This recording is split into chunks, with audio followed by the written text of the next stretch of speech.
Hoy nos toca ver sobre fisiología Por eso es de la visión. solo va a trabajar es Entonces, por ejemplo, en el capítulo 50 del libro está todo lo que es la parte, lo que es física de todo lo que habla de la refracción de la luz. Esa parte no nos toca porque hay mucho fórmulas, logaritmos, física. Nosotros directamente vamos a ir a la parte sensorial, receptora, lo que es la retina, ¿ya? Entonces, para recordarles a todos ustedes que en la retina se encuentran sobre todo estas dos células, uno son los bastones y otros son los conos, los cuales reaccionan a la luz. Por ejemplo, este es el cono que va a reaccionar a la luz roja, a la verde y a la azul, ¿ya? En cambio, entonces el cono es el responsable de la visión diurna, ¿ya? Y tenemos otro que es el bastón, que igualmente se encuentran, que son menos numerosos, y ellos distinguen los colores blanco y negro. Entonces, ellos son encargados de la visión nocturna. Entonces, aquí vamos a hacer un pequeño resumen sobre todo esta parte receptora que nos interesa de cómo la luz excita a estas células, cómo ellas transmiten el impulso nervioso hasta el nervio óptico y cómo llega hasta la región occipital, donde se encuentra el centro de la visión.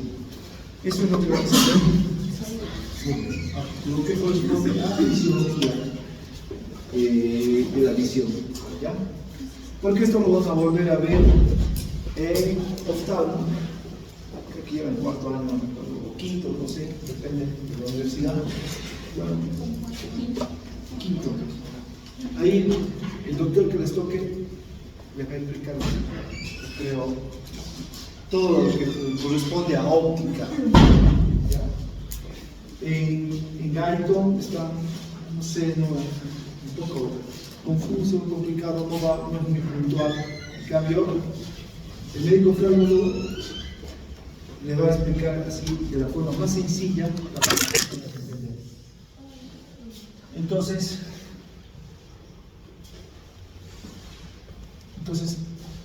la retina, como vemos aquí, se encuentra por detrás de la coroides, ¿ya? Entonces, si yo hago, podemos decir, un zoom aquí, entonces yo vería esto, ¿ya? Entonces, la parte más externa sería esto de aquí. Luego tendríamos a los bastones, como vemos aquí, a los conos, los cuales están haciendo sinapsis con diferentes células, como ser, por ejemplo, las células horizontales, las células bipolares y las células ganglionares, cuyos axones van a formar el nervio óptico, ¿ya? Entonces la información sensitiva, la luz, ingresaría de esta manera, ¿ya? Ahora, entonces anatomía y función de los elementos estructurales de la retina, como dijimos, yendo desde el exterior al interior, ¿ya? Primero tenemos a la capa pigmentaria, la que vemos aquí, que es la más externa, ¿ya? Esta capa pigmentaria, la cual se caracteriza por formar la barrera hematorretiniana, podemos decir. ¿Por qué? Porque está en contacto con la coroides, y la coroides es una capa que es muy irrigada, ¿ya? Entonces, aparte de esta capa pigmentaria, ¿ya? Se encarga de producir la melanina, que es muy importante para que los rayos de luz no vayan a rebotar. Luego tengo la capa fotorreceptora, ¿ya? Donde se encuentra la parte la región externa de los bastones y de los codos. Luego tengo la membrana limitante externa. Esta membrana limitante externa que vemos aquí, ¿ya? Esta membrana limitante externa, que es muy importante, en el libro no dice esto, pero está formado por las células de Müller, ¿ya? Estas células Müller, como vemos, están formando esta capa limitante externa y están formando la capa limitante interna. Entonces las células de Müller tienen una función muy importante. ¿Por qué? Porque mantienen ordenadas y funcionales a las demás células, ¿ya? Entonces esta sería la parte apical de las células de Müller, que es la limitante externa, la membrana limitante, y la membrana limitante interna sería la parte basal de las células de Müller. Luego tengo a la capa nuclear externa, la cual se caracteriza por que se encuentran los núcleos de los conos y de los bastones. Luego tengo la capa plexiforme externa, donde se caracteriza, como vemos aquí, tenemos a las células horizontales, ¿ya? Como vemos, se puede observar el núcleo de las células horizontales y de las células bipolares. Luego tengo la capa nuclear interna, donde aquí podemos ver a las células amácrinas haciendo sinapsis con las células bipolares. Igualmente tengo la capa plexiforme interna, donde ahí observamos lo que son las sinapsis de las células bipolares con las células ganglionares. Luego tengo la capa ganglionar, donde se puede observar los núcleos de las células ganglionares. Y por último tengo, penúltimamente, el estrato óptico, donde los axones de estas células ganglionares están formando el nervio óptico. Y por último, la capa limitante interna. Entonces, aquí, para que ustedes entiendan, la luz va a ingresar, ¿ya? Rebota y nuevamente llega a la capa pigmentaria. Pero gracias a que esta capa pigmentaria tiene melanina, la luz no va a rebotar, ¿ya? Entonces, gracias a esto, la luz va a excitar el segmento externo, ya sea de los conos y de los bastones, y así estos van a reaccionar a la luz, ¿ya? Entonces, miren, el libro está así, dirección de la luz. Esto coloca así. Entonces, ¿qué quiere decir esto? Que la luz va a ingresar, rebota en la membrana limitante interna y nuevamente va hacia la capa pigmentaria, ¿ya? Pero ahí ya no va a rebotar. ¿Por qué? Porque tiene melanina, ¿ya? Entonces, región de la fobia y su importancia en la visión aguda.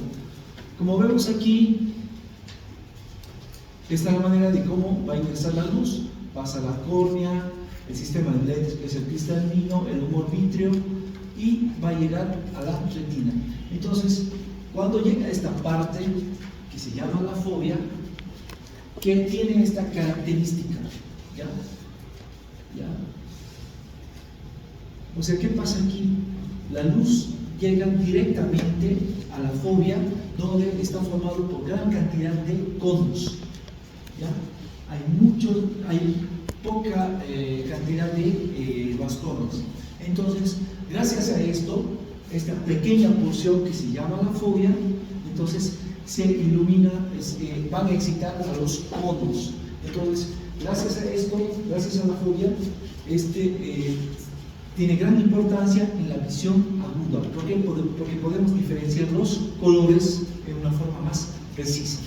Entonces dice, los vasos sanguíneos, las células ganglionares, la capa nuclear interna de las células y las capas plexiformes se desplazan hacia un lado, en lugar de descansar directamente sobre los conos, lo que permite que la luz pase sin obstáculo hacia los conos. Entonces, esto es la fobia. Entonces, gracias a esto, que todo está desplazado, la luz ingresa directamente sin obstáculo hacia los conos. Entonces va a excitar a los conos.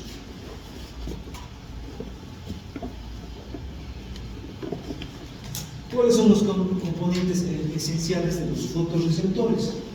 Estos fotorreceptores, tanto los conos como los bastones, lo vamos a dividir en dos: un segmento externo, que es esto de aquí, la parte superior, y un segmento interno. ¿Qué característica tiene este segmento externo que lo vemos aquí? ¿Ya? Están formados por discos. ¿Ya? Estos discos son las membranas celulares, ¿ya? Que están, como podemos decir, enrolladas. ¿Ya?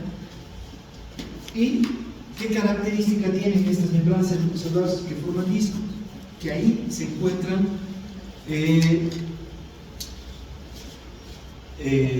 o sea, se forman como imaginaciones, y en estas membranas están los, ¿cómo podríamos decir?, los reactivos, los cuales van a reaccionar a la luz. Por ejemplo, de los bastones está la rodopsina. ¿Ya? Ajá. Y en los conos están los pigmentos de la visión. ¿Ya? Entonces, estos pigmentos de la visión y la rodopsina son muy similares químicamente, pero tienen diferencias físicas. ¿Ya? Entonces, esta es la principal característica. ¿Ya? En el segmento externo, donde se encuentran los pigmentos. ¿Ya? Luego, en el segmento interno, ¿qué característica tiene? En el segmento interno se encuentran los núcleos, se encuentran el citoplasma, que tiene las mismas características que las demás células, y los organelos citoplasmáticos característicos. Y sobre todo aquí podemos ver las mitocondrias, que son muy importantes, como saben ustedes, para la formación de energía. Y luego tenemos el cuerpo sináptico, ¿ya?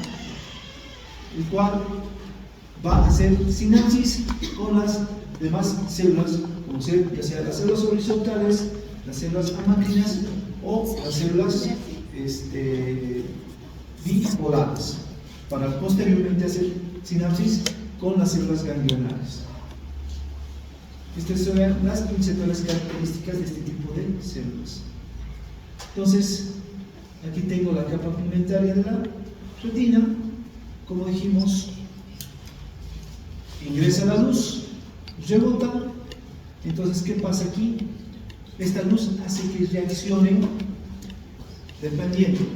Si es durante la oscuridad, un pequeño haz de luz va a hacer que reaccionen los conos. Pero si es una luz más intensa, cuando hay poca luz, reaccionan los bastones. Pero cuando hay una cantidad de luz más intensa, van a reaccionar los conos. Entonces, los pigmentos reaccionan, van a crear un potencial de acción y van a producir un impulso nervioso. Este impulso nervioso va a ir primeramente hacia las células horizontales, ¿ya? Estas células horizontales pueden transmitir el impulso nervioso, como dice, horizontalmente, excitando a otras células. Igualmente, luego este impulso nervioso va a pasar a las células bipolares. Estas células bipolares, las cuales se pueden hacer sinapsis directamente con las células ganglionares, o también pueden hacer sinapsis con las células amacrinas. Y posteriormente este impulso nervioso va a llegar a la célula ganglionar, y los axones de estas células ganglionares confluyen para formar el nervio óptico. Entonces, ¿cuál es su principal función, por ejemplo, de esta capa pigmentaria? Evitar la reflexión de la luz. Entonces, gracias a esta capa pigmentaria, la luz evita la refracción de la luz. ¿Y por qué? Porque, como dijimos, la capa pigmentaria en la margen externa produce la melanina, y gracias a esto la luz no va a rebotar, ¿ya? Entonces la luz, gracias a esto, se concentra a nivel de los conos y bastones para hacer reaccionar los pigmentos que estos tienen. Pero esto no se produce así, por ejemplo, en las personas que sufren albinismo, que tienen, ellos no producen la melanina, por lo tanto, entonces, al haber déficit de melanina, ellos tienen pérdida, sobre todo de la agudeza visual. La luz llega y podemos decir que ilumina todo, ¿ya? Porque rebota, ¿ya? Entonces, es por eso que ellos tienen problemas de visión.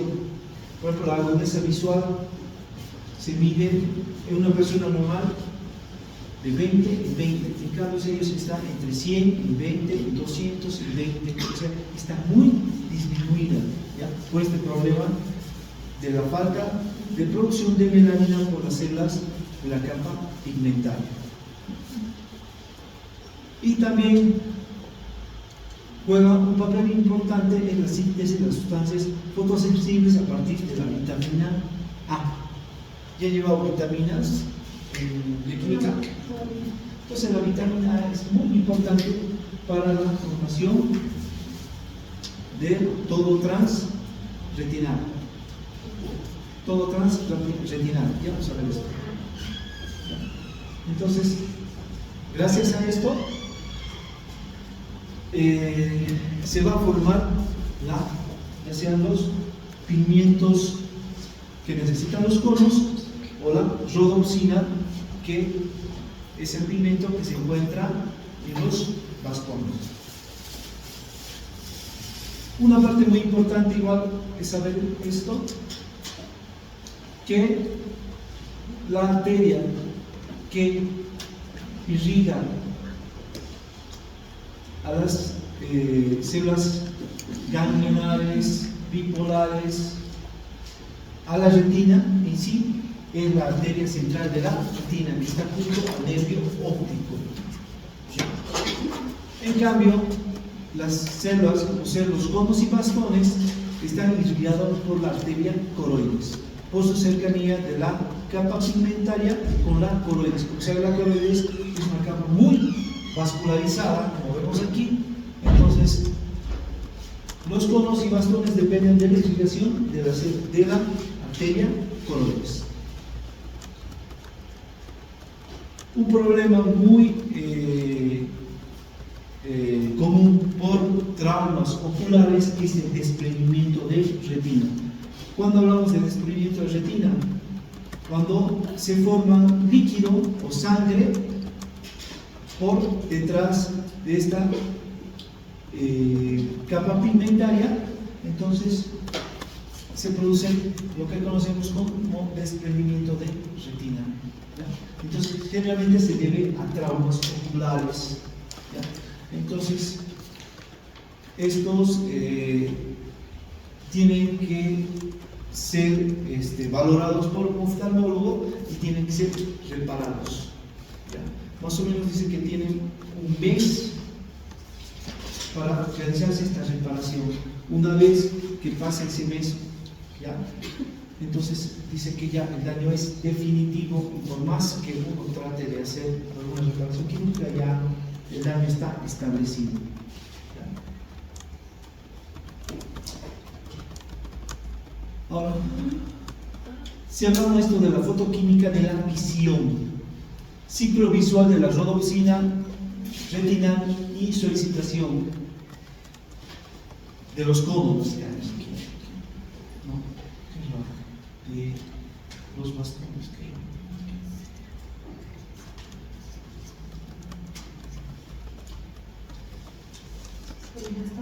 Bastones, ¿sí? Es que la inteligencia artificial traduce mal. ¿Verdad? No. O sea, traducir el libro en inglés.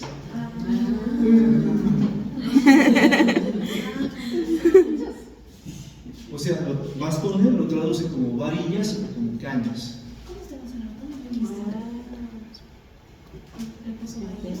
No, caña.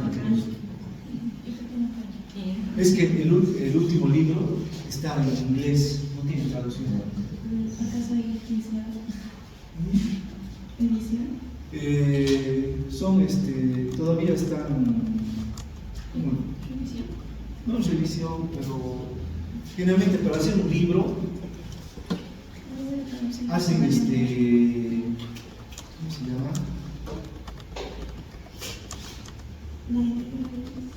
Van revisando capítulo por capítulo, pero todo lo hacen en inglés. Y bueno, eso hay que traducirlo, ¿no? Leer. Entonces, como dijimos, en el segmento externo de los bastones, ¿ya? Entonces el pigmento que se encuentra ahí en esos discos que están formados por las membranas celulares, se encuentra la rodopsina, ¿ya?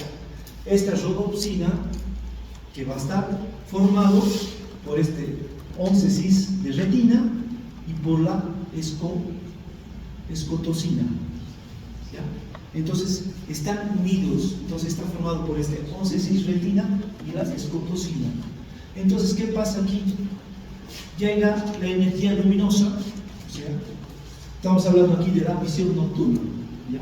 Entonces llega un haz de energía luminosa y hace que se transforme esta cis de retina en, primeramente, la vatorhodopsina. Esto dura nanosegundos y luego se va a transformar, como vemos aquí, en la luminodopsina. Pasan igual milisegundos y se transforma en metadorropsina 1 y luego se transforma en metadorropsina 2. ¿Ya? Entonces, esto dura pocos segundos, ¿ya? Milésimas de segundos. Entonces, esta cis de retina, esta 11 cis de retina, gracias por esta energía luminosa, se va a transformar en todo trans de retina. ¿Ya? Entonces, este trans todo de retina, ¿ya?, es el que va a producir que es un poco confuso esta parte, ¿ya?, que se cree un impulso nervioso a nivel de los conos, pero aquí los conos, los bastones no entran en despolarización, sino se hiperpolarizan. Ya vamos a explicar por qué. Entonces, estos todos transretina, ¿ya?, dice que ya no tiene una forma, tiene una forma angulada. Por lo tanto, esta forma angulada, entonces, la escotocina se separa, entonces, y gracias a esto va a producir un potencial de receptor, ¿ya? Entonces, este todo transretina, ¿ya?, luego por esta isomerasa nuevamente se va a transformar en cis de retina y se va a unir a la escotocina para formar nuevamente rodopsina. Entonces sigue todo este ciclo. ¿Y de qué depende también todo este ciclo? De la vitamina A, que es el todo transretinol. Entonces, gracias a la vitamina A, que es el todo transretinol, se va a transformar en todos transretina. ¿Dónde se encuentra este todo transretinol? Se encuentra en el citoplasma de los bastones. Entonces puede ser utilizado, ¿ya?, para formar todo transretina y gracias a la isomerasa nuevamente se transforma en 11-cis de retina. O también esta vitamina A, por esta isomerasa, directamente igual puede formar 11-cis retinol, y este 11-cis retinol nuevamente se transforma en 11-cis de retina. Y se une nuevamente con la escotoxina para formar nuevamente rhodopsina. Y así tiene rhodopsina para que reaccione a la luz. ¿Ya? Entonces, por ejemplo, cuando existe déficit de vitamina A, se produce lo que conocemos como ceguera nocturna. ¿Ya? Entonces, dice que la persona tiene que tener déficit de vitamina A durante meses para que se produzca la ceguera nocturna. ¿Cómo se descubrió esto? Los marineros. ¿Cómo sabía que eran marineros? Es que recordaba que se ponían un parche y también que por el viaje que hacían no tenían alimentos, entonces creo que ahí se descubrió que ellos no consumían vitamina A y en las noches era difícil para ver el tiempo. Sobre todo esto se vio cuando transportaban esclavos del África hasta lo que es Centroamérica, Estados Unidos. Entonces, para ahorrar en recursos, solo les daban arroz para comer. Entonces, cuando llegaban los esclavos, veían que tenían déficit para ver en la noche. ¿Ya? Entonces, ahí descubrieron la ceguera nocturna. ¿Ya? Entonces, los déficits de la vitamina A. Igualmente, como dices, en los marineros, cuando tenían déficit de alimentos, entonces se producía esta ceguera nocturna. Pero esto se puede remediar muy rápidamente si coloca usted vitamina A endovenosa y dice que ya en una hora el paciente puede recuperar y puede ver durante la noche. Todo esto gracias porque se va a formar nuevamente la rhodopsina.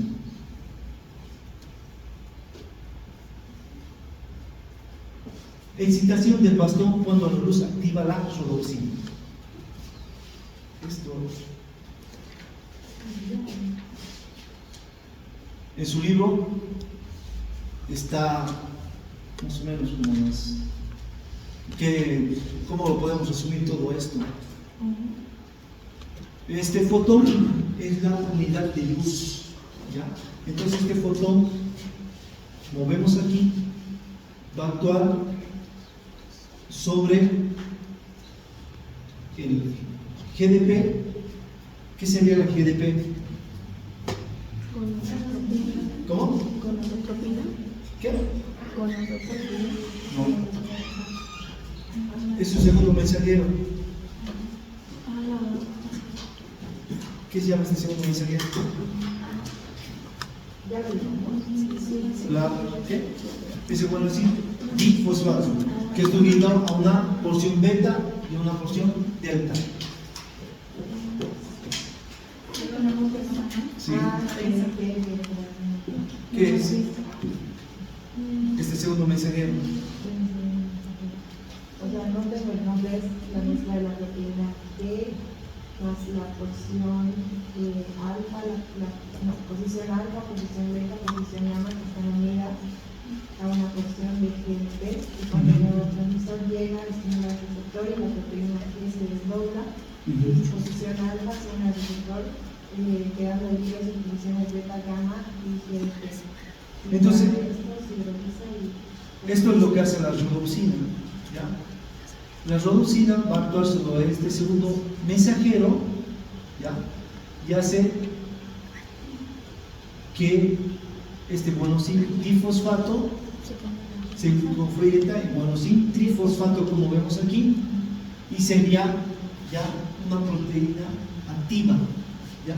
Entonces va a actuar sobre la membrana plasmática de los bastones. Pero ¿qué pasa aquí? Miren, en condiciones normales, ¿ya? El sodio está ingresando dentro del bastón continuamente y el potasio y el potasio está saliendo. ¿Ya? Entonces, ¿qué hace? El sodio hace que la electronegatividad dentro del bastón esté en menos 40 milivoltios. ¿Ya? Y todo esto está regulado por las bombas nuevamente de sodio y potasio. ¿Ya? Entonces, cuando la rodopsina actúa con el guanosin difosfato, lo transforma en guanosin trifosfato. ¿Qué hace? Este guanosin trifosfato hace que el guanosin fosfato cíclico que se encuentra en las membranas celulares del bastón y hace que permanezcan los canales de sodio siempre abiertos para que ingrese el sodio, hace que este guanosin monofosfato cíclico se transforme en guanosin monofosfato cíclico 5. ¿Y qué hace esto? Hace que los canales de sodio se cierren. Entonces, esta célula se va a hiperpolarizar. En vez de estar menos 40 milivoltios, baja a menos 70, a menos 80 milivoltios. O sea, se hiperpolariza. ¿Ya? Entonces, como vemos aquí en este ejemplo, esto sería aquí no normal. El sodio está ingresando. ¿Ya? Entonces, cuando la rodopsina,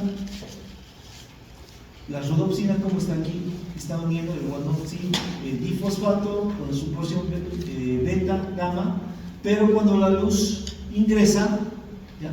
Miren, los canales de sodio están abiertos. Entonces, hasta los canales de sodio abierto mantienen una electronegatividad de menos 40 milivoltios. Pero cuando el rayo de luz ingresa, esta rodopsina se va a separar, como ya sabemos, de ser cisretinal en todo transretinal. Entonces hace que este guanosin difosfato se transforme en guanosin trifosfato, actúe sobre el guanosin monofosfato cíclico y lo transforme en monofosfato cíclico 5. ¿Y qué hace esto? Que se cierren los canales de sodio. Entonces, al cerrarse los canales de sodio, esta célula este bastón se va a hiperpolarizar. O sea, ¿qué quiere decir esto? Que se hace más negativo. Y su electronegatividad va a llegar más o menos en menos 70 y menos 80 milivoltios. ¿Ya? Es muy diferente lo que pasa al resto de las células. A menos 70 más 80 milivoltios. ¿Ya? Esto es lo que explica Guyton. Esto lo vamos a volver a ver en oftalmo, pero no lo explica así tanto en oftalmo, o sea, se va más que se crea el impulso nervioso, hay la reacción de la rodopsina, se crea el impulso nervioso y el impulso nervioso va a viajar, ¿qué dice? Células horizontales bipolares, células ganglionares y pasa el impulso al nervio óptico. Esto ya casi no lo toca. ¿Qué pasa con los conos? Pasa lo mismo. ¿Ya? Entonces, los conos tienen la rodopsina, ¿ya? Se conoce como pigmentos de la visión. No es como rodopsina como tal, pero tiene la misma composición química, pero físicamente difiere. ¿Ya? Entonces, cuando llega a la energía luminosa, igualmente se va a desdoblar, o sea, de cisretinal a todo transretinal. Pero, en vez de separarse en la escotocina y cisretinal, aquí se separa se llama fotocina, ¿ya? Es la que se va a llegar a separar. Entonces, estos van a reaccionar, todo transretinal es el que va a producir toda esa reacción sobre los segundos mensajeros. ¿Ya? de guanosin difosfato a guanosin trifosfato, luego ese guanosin trifosfato sobre el guanosin monofosfato y lo va a transformar en guanosin monofosfato 5 para que se cierren los canales de sodio y se hiperpolarice. ¿Es guanosin monofosfato o guanosin monocíclico? Monofosfato cíclico. Entonces aquí va a depender todo de la fotoxina. ¿Ya? Pero ¿cuál es la diferencia aquí? Que cuando los conos son estimulados por la luz, reconocen los colores. ¿Qué colores van a reconocer? El rojo, el verde y el azul. Y en su segmento externo, en los discos, tienen un solo tipo de pigmento, ya sea el rojo, ya sea el verde o el azul. No pueden tener los tres juntos, ni dos, tienen solo uno. Entonces, cuando nos estamos viendo, la luz se refleja, va a llegar, dependiendo del color, a estimular al cono que tiene el color rojo o tiene el color verde. ¿Ya? Entonces, ¿cómo hacen para diferenciar qué tipo de cono va a estimular? Lo hace gracias a las longitudes de onda. Por ejemplo, para estimular al cono azul que vemos aquí, la longitud de onda más o menos tiene que ser, si tomamos en cuenta esto, de 445, la longitud de onda de la luz. Si estimula al cono que tiene el pigmento verde, la longitud de onda tiene que ser más o menos, como vemos aquí, de 535. Y si estimula al cono que tiene el pigmento rojo, la longitud de onda tiene que ser de más o menos 570. Entonces, gracias a esta longitud de onda, se va a estimular a un cono específico.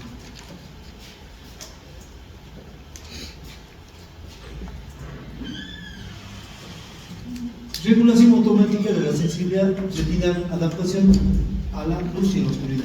Por ejemplo, en su libro habla sobre todo esto, sobre la adaptación a la oscuridad. Vean este gráfico, esto es la adaptación de los conos y esto es la adaptación de los bastones. En la oscuridad, el tiempo de adaptación de los conos es de más o menos 10 minutos. ¿Ya? O sea, ¿qué quiere decir sensibilidad retiniana? La sensibilidad retiniana es la capacidad de los conos y bastones para identificar un estímulo luminoso. ¿Ya? A eso se refiere con sensibilidad retiniana. Entonces, ¿quiénes son más sensibles a la luz? ¿Los conos o los bastones?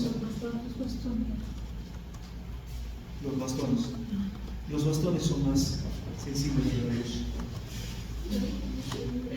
¿Ah? No, lo dije muy seguro y muy segura. Son mucho más sensibles a la luz los bastones. Y cuando se produce durante la oscuridad, más o menos el tiempo que tienden a adaptarse los conos es más o menos 10 minutos. En cambio, los bastones en la oscuridad tardan a adaptarse mucho más o menos, como vemos aquí, si tomamos en cuenta, más de 40 minutos el tiempo que le toma adaptarse a la oscuridad a los bastones.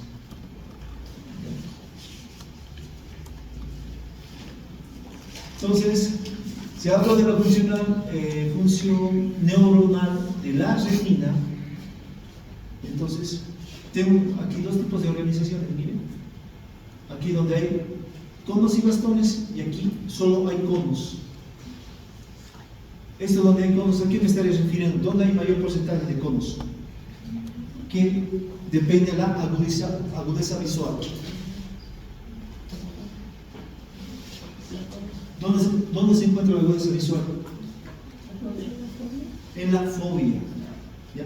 Es por eso que en este dibujo la mayor concentración de conos se encuentra a nivel de la fobia.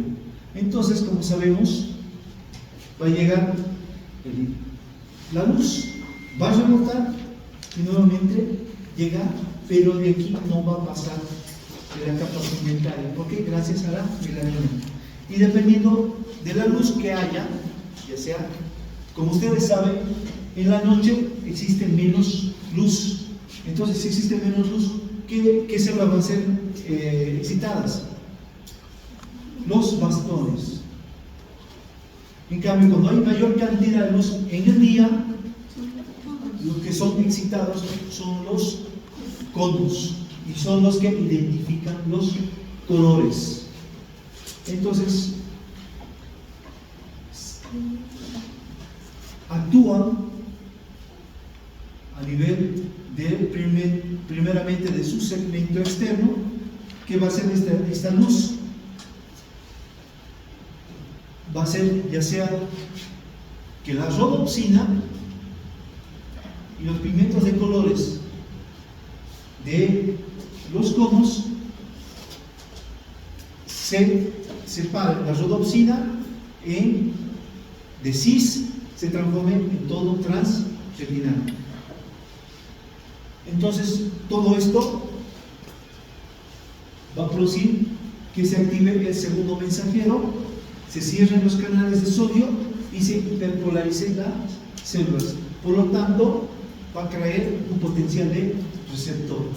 Y ese impulso, según el pigmento que haya reaccionado, entonces ese impulso va a pasar a las células horizontales y también de ahí va a pasar a las células bipolares para llegar posteriormente a las células amacrinas y posteriormente a las células ganglionares, cuyos axones van a formar el nervio óptico.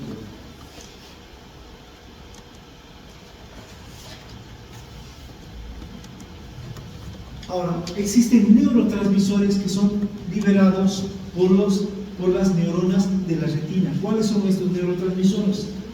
Tanto los bastones como los conos sueltan el glutamato en la sinapsis, por ejemplo, de las células bipolares. El glutamato es un neurotransmisor excitatorio e inhibitorio. Glutamato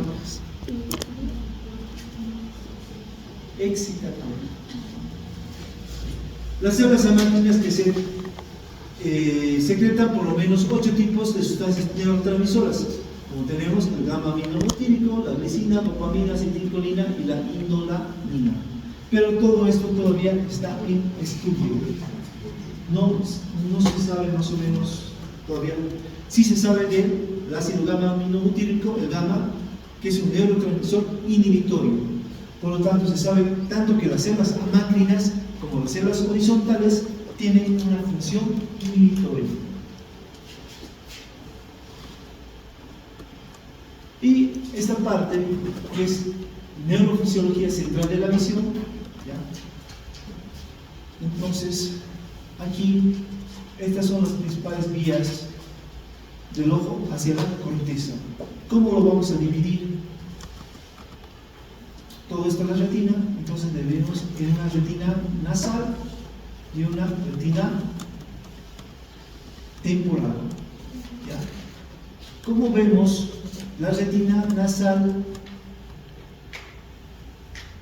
se va a producir un entrecruzamiento a nivel del quiasma óptico. ¿Ya? La retina nasal se entrecruza a nivel del quiasma óptico. Pero la retina temporal, que vemos aquí de rojo y aquí de azul, sigue su mismo camino a nivel de quiasma óptico, conservan su posición y no se entrecruzan. Entonces, luego van a llegar hasta el tálamo y llegan al cuerpo geniculado lateral, específicamente al núcleo geniculado lateral dorsal del tálamo. ¿Ya? Ahí llegan. Y luego van a formar la radiación óptica, que también se llama tracto genículo calcarino. Entonces, este tracto ya formado lleva el impulso nervioso hasta la región occipital, específicamente en la cisura calcarínea del lóbulo occipital medial. ¿Ya? Entonces, cuando la retina es excitada, ya sea la parte temporal y la parte nasal, ya sabemos que la nasal se entrecruza, la temporal conserva su posición, llega el impulso nervioso al tálamo, a los núcleos geniculados lateral dorsal del tálamo, y luego forma una cintilla que se conoce como radiación occipital o tracto genículo calcaríneo. Y esta cintilla va a llegar hasta el lóbulo occipital, específicamente a la cisura calcarínea del lóbulo occipital medial, donde se encuentra el centro de la visión. ¿Ya? Entonces, ahí de esta manera están informando de el impulso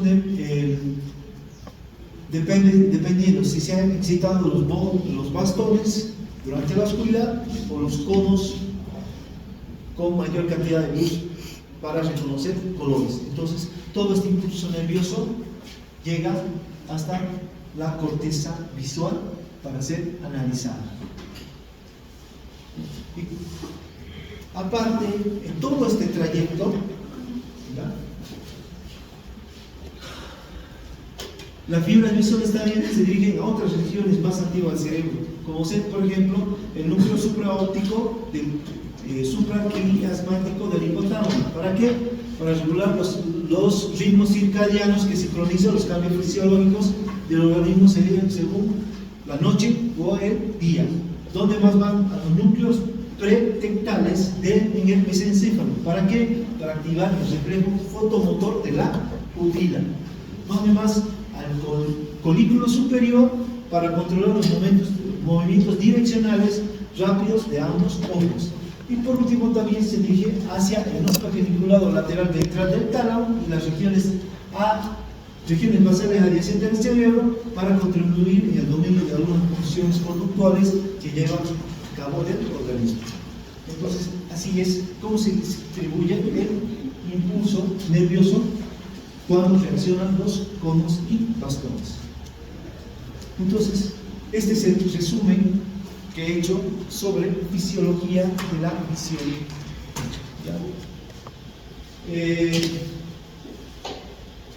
No quiero tocar más detalles porque son muchos nombres y se van a... Para el examen no quiero complicarlo mucho. ¿Ya?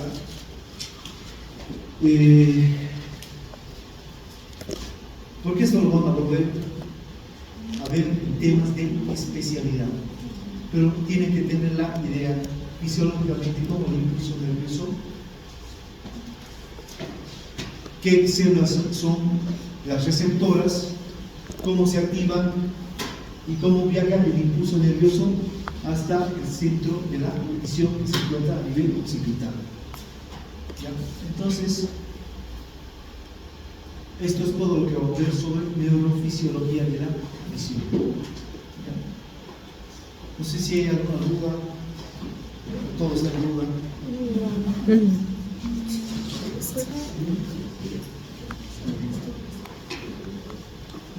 En el caso de los conos, Doc, de la fotoquímica de visión, puede volver a... Creo que había solo todo cambiar, nada se cambia, solo que se aumentaría la fotoxina.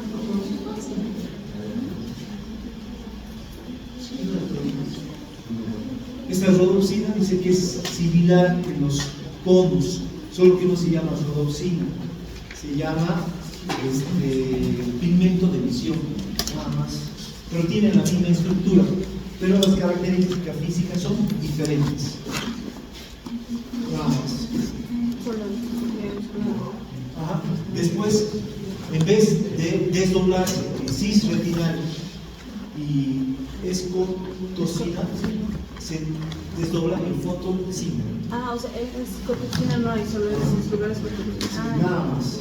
Pero después produce lo mismo, la misma reacción. Bueno, eso sería todo. Entonces el día martes veríamos lo que es fisiología de la audición. Luego gusto, y ahí terminaremos todo, y ya comenzaríamos todo lo que es la vía descendente, lo que es la vía motora. Y con eso ya terminaríamos todo lo que es neurofisiología. Oído, toda la parte del sector. Pero falta la parte motora, límbica, cerebelo. Tenemos la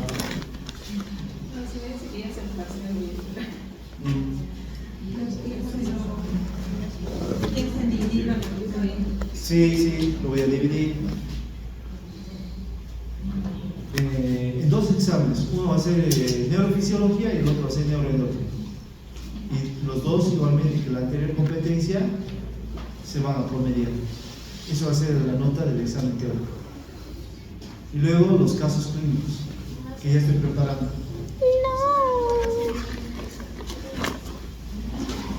La segunda quincena de octubre.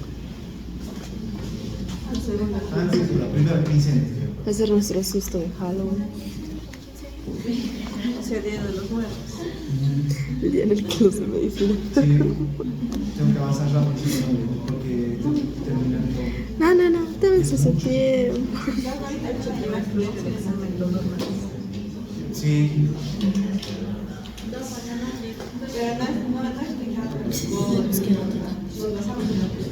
Sí, nada más. Por eso solo estoy viendo la parte receptora, porque si lo voy a preguntar física, refracción de la luz, o sea, no sé si me va a servir. ¿Va a entrar en el examen lo del dolor, doctor? Ya. Porque dependiendo del docente que tengo que gustar, lo explica así, que parece tan fácil.